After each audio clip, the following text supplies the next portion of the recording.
This Wednesday at the PlayStation September conference, Sony gave the world a first look at their newest console and more importantly, where they plan to take PlayStation in the coming future. And although a lot of people saw this as a welcome change, many excited gamers did not, and I gotta say, I can see why.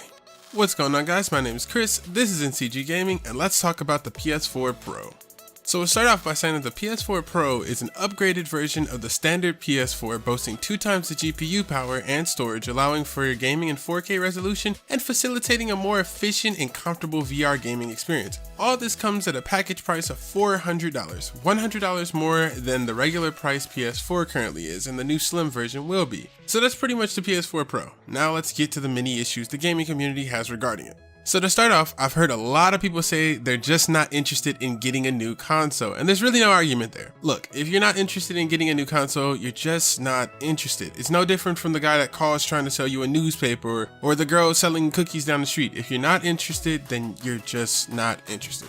Next, I hear a lot of people say it's not just a $400 purchase, you have to buy a 4K TV as well. And although you'll get the most out of your system if you do have a 4K TV, even without one, there's still supposed to be a very noticeable difference between the graphical fidelity of the PS4 and the Pro. So another major concern I hear a lot of people talk about is what this will mean for the PlayStation 4's life cycle. And this I think is a really good concern. For decades now, one of the major cornerstones of console gaming has always been the comfort of knowing that it's a one-time purchase and won't require any upgrades like a PC, and that nobody else you'll play with will have a significant technological advantage over you because everybody will be using the same specs and components, and the PlayStation Pro challenges this. The PlayStation Pro introduces the possibility for some gamers to get an advantage over others. Right now it's nothing game changing like a more powerful CPU or more RAM, but who's to say it won't be tomorrow? I have a gaming PC and that thought even scares me. Back to the original question of what this means for the PlayStation 4's lifecycle though, I imagine 2020 or 2021 will still see the introduction of a PS5.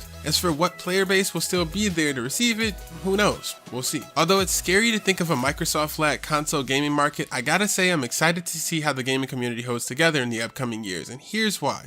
History is about to repeat itself, with the sides being switched. Last generation of consoles saw an underpowered and low-priced Xbox 360 compete with the more powerful and higher-priced PS3, with the major factor being that the 360 released a year earlier than the PS3. This time, things have changed though, with the more powerful and most likely pricier console belonging to Microsoft and releasing a year later than the Pro. Interestingly enough, the PS3 came with the Blu-ray player where the 360 did not, and now we're seeing the Pro drop without a 4K Blu-ray and the Scorpio have it. History really is repeating itself, but it's up to the community to decide how things will play out. Looking back at the 360, the year difference between its release and the PS3's release created most of what today is the Xbox player base, so who knows how the Pro will do. When it comes down to it though, I think the most important thing is that we remember the PS4 Pro isn't really a new console, it's really just an upgrade for the current PS4, so the games can be played in 4K and that VR gaming can be better supported. Think about it like another piece of hardware, an add-on. Chances are in the future GameStop will have deals allowing you to trade in your current PS4 and get the Pro for probably $200 or $250. Look at it as though you're paying $200 to buy an accessory to allow your PS4 to play games in 4K and better handle the PSVR.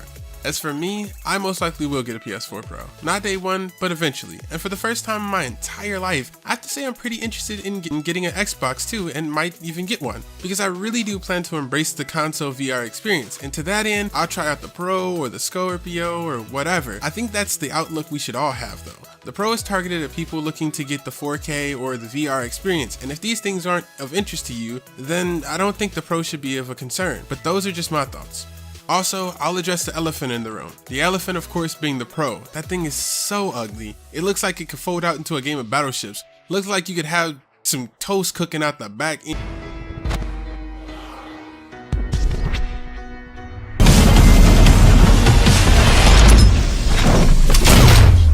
Yeah, no seriously.